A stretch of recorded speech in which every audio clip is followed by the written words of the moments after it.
Ate Gerald. Para sa boses mo. Sabi daw ba?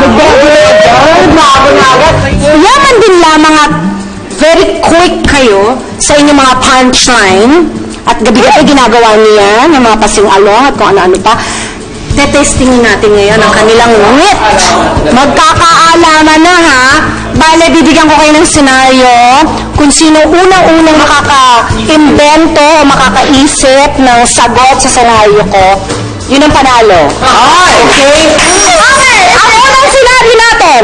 Okay, nakasalubong nyo ang inyong crush at ang jowa niya. Nagkataong pareho kayo ng wear soon. Ang pagkakaiba lang yung sa'yo sa tiyanggi mo binili at yung kay girlfriend, original. Ang itatanong sa'yo ng jowa ay, did you buy that in the Changi over there? Ring the bell, what's up? Oh, she's the girlfriend. I'm the left.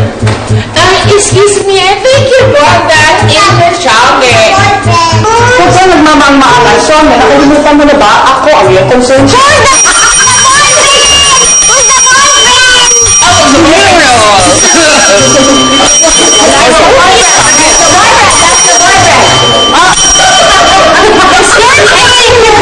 In the Changi, So, okay. So you think yours is original, mine is fake.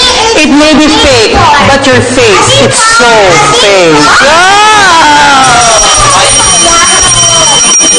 Yes, I bought this in Changi. Now, you bought the coffee in Changi. We both bought bastard.